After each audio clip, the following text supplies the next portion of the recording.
ৰাজ্যৰ কৃষকসকলৰ বাবে ভাল খবৰ দিলে মুখ্যমন্ত্ৰী ডক্টৰ হিমন্ত বিশ্ব শৰ্মাই।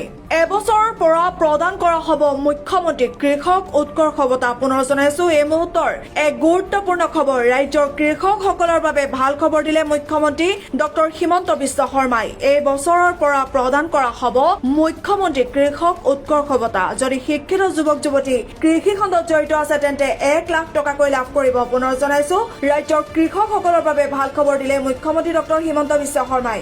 এই বছৰৰ পৰা প্ৰদান কৰা হ'ব মুখ্যমন্ত্ৰী কৃষক উৎকৰ্ষ বঁটা। যদি শিক্ষিত যুৱক যুৱতী কৃষি খণ্ডত জড়িত হয় তেন্তে 1 লাখ টকাকৈ লাভ কৰিব। লগতে কৃষি বিভাগৰ আঁচনিসমূহ প্ৰদান কৰা হ'ব। এই বছৰত 1000 শিক্ষিত কৃষকক দিয়া হ'ব এই বঁটা। 5 বছৰত লক্ষ্য হ'ব 10,000 শিক্ষিত কৃষক। ইফালে ৰাজ্যৰ 40টা ৰাজহ চক্ৰত অসমৰ খিলঞ্জীয়া মানুহেহে কিনা বেচা কৰিব পাৰিব মাটি। ইয়াৰ বাবে আহিব শক্তিশালী আইন। প্ৰধানত নামনি অসমত হ'ব এই ৰাজহ চক্ৰসমূহ। ধুবুৰী, বৰপেটা, গোৱালপাৰা আদি যিখিনি মাটি বাচি আছে সেইখিনি ৰক্ষা কৰিব লাগিব বুলি কয় মুখ্যমন্ত্ৰীগৰাকীয়ে। লোকপিয়লক লৈও মুখ্যমন্ত্ৰীয়ে কৰিলে গুৰুত্বপূৰ্ণ মন্তব্য। বৰাক আৰু জনজাতীয় লোকসকলক বাদ দি লোকপিয়লত সকলোকে অসমীয়া লিখিবলৈ আহ্বান মুখ্যমন্ত্ৰীগৰাকীৰ। অবিভক্ত চিলেট, ৰাজস্থান য'ৰ পৰাই নাহক তেওঁলোকে নিজকে অসমীয়া বুলি প্ৰমাণ কৰি লোকপিয়লত লিখিব লাগিব মাতৃভাষা অসমীয়া। মুখ্যমন্ত্ৰীয়ে কয়, আমাৰ অসমীয়া ভাষাটো কোনোবাই ব্লেকমেইল কৰিব নোৱাৰে। এই লোকপিয়লে আমাক এটা বৃহৎ জাতিসত্তা আনি দিছে। গতিকে ইয়াৰ সুযোগ ল'ব লাগে। ভাৰতৰ যিকোনো প্ৰান্তৰ পৰা অহা সকলোৱে লিখিব লাগে অসমীয়া।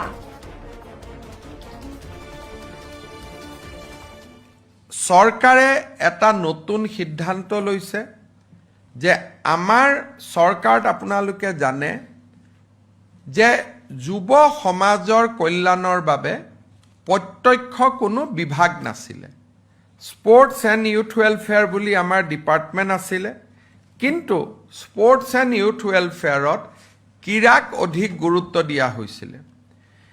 এতিয়া ৰাজ্য চৰকাৰে এটা সিদ্ধান্ত লৈছে যে আমি এটা ইয়থ ৱেলফেয়াৰ এণ্ড এম্পাৱাৰমেণ্ট এটা নতুন বিভাগ আমি নিৰ্মাণ কৰিম, যিটো বিভাগৰ আওতালৈকে ৰাজ্যৰ যুৱ আয়োগ, NCC, NSS, এমপ্লয়মেণ্ট এক্সচেঞ্জসমূহ যিমানবিলাক এমপ্লয়মেণ্ট এক্সচেঞ্জ আছে আৰু ৰাজ্যৰ বিভিন্ন স্তৰত শিক্ষা বিভাগে হাতত লোৱা যুৱ কল্যাণৰ কাম, আন বিভাগবিলাকে হাতত লোৱা যুৱ কল্যাণৰ কাম গোটেইবিলাক সেই বিভাগটোৰ ওপৰত ন্যস্ত হ'ব। আৰু এই বিভাগটো আমি আশা কৰিছোঁ যে 17 ছেপ্টেম্বৰৰ দিনাখন প্ৰধানমন্ত্ৰী নৰেন্দ্ৰ মোদীৰ উপজা দিন, সেই দিনটোত আমি আৰম্ভ কৰিব পাৰিম। আৰু এই যিটো ডিপাৰ্টমেণ্ট, এই ডিপাৰ্টমেণ্টৰ জৰিয়তে আমি যুৱক যুৱতীসকলৰ কল্যাণৰ বাবে আমি নিৰন্তৰ কাৰ্যসূচী আমি গ্ৰহণ কৰিব পাৰিম। আকৌ ভাৰতৰ ভিতৰতে এটা ডেডিকেটেড ইউথ ৱেলফেয়াৰ ডিপাৰ্টমেণ্ট, মই নাজানো আন কিমান বিভাগত আছে, কিন্তু আমাৰ কাৰণে ই এটা ডাঙৰ প্ৰাপ্তি হ'ব। আৰু ইতিমধ্যে বিভাগটোৰ নিৰ্মাণৰ কাম, তাৰ ডিষ্ট্ৰিক্ট অফিচ ক'ত হ'ব, ষ্টেটত ডাইৰেক্টৰেট কেনেকুৱা হ'ব, ষ্টেটত আন কি ধৰণৰ কাৰ্যসূচীবিলাক ইয়াত অনা হ'ব, তাৰ কাম কাজ আৰম্ভ হৈছে। আৰু আমি ভাবোঁ যে 17 ছেপ্টেম্বৰৰ দিনাখন আমি ৰাজ্যৰ যুৱ সবলীকৰণ আৰু কল্যাণ বিভাগটো আমি আৰম্ভ কৰিব পাৰিম। স্বাধীনতা দিৱসৰ দিনা এই বিষয়েও আমি উল্লেখ কৰিছোঁ। 4 নম্বৰ, আপোনালোকে জানে যে ৰাজ্যৰ কৃষি বিভাগটোক আমি সজাই পৰাই তোলাৰ ক্ষেত্ৰত এই চৰকাৰে প্ৰাথমিকতা দিছে, কৃষি, জলসিঞ্চন গোটেই বিভাগবিলাকক।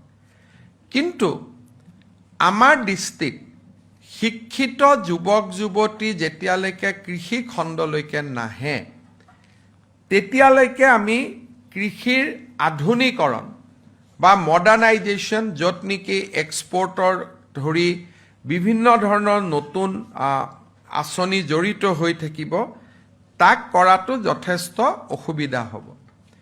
এই বছৰৰ পৰা আমি মুখ্যমন্ত্ৰীৰ কৃষক উৎকৰ্ষ বঁটা এটা দিব খুজিছোঁ, য'ত নেকি শিক্ষিত নিবনুৱা যুৱক যুৱতীয়ে যদি কৃষি খণ্ডত আহি কাম কৰিছে, তেওঁলোকক আমি 1 লাখ টকা আৰু কৃষি বিভাগৰ চৰকাৰী আঁচনিসমূহৰ সৈতে জড়িত কৰিম। অকল মাত্ৰ টকা দিয়াই নহয়, টকাটোৰ লগতে কৃষি বিভাগৰ আন আঁচনিবিলাকৰ সৈতে আমি জড়িত কৰিম। 5 বছৰত আমি 10,000 শিক্ষিত নিবনুৱা যুৱক যুৱতীক এই উৎকৰ্ষ বঁটাৰ অধীনলৈ আনিব খুজিছোঁ। এই বছৰ আমি 1000 আমি কৃষকক এই বঁটাৰে শিক্ষিত নিবনুৱা যুৱক যুৱতী যোনে কৃষকৰ বা খেতিৰ কাম হাতত লৈছে, তেওঁলোকক আমি এই বঁটাৰে সন্মানিত কৰাৰ বাবে চেষ্টা কৰিম। আমি বহু সময়ত জাষ্টিছ বিপ্লৱ শৰ্মা আইনখনৰ বিষয়ে আলোচনা কৰিছিলোঁ।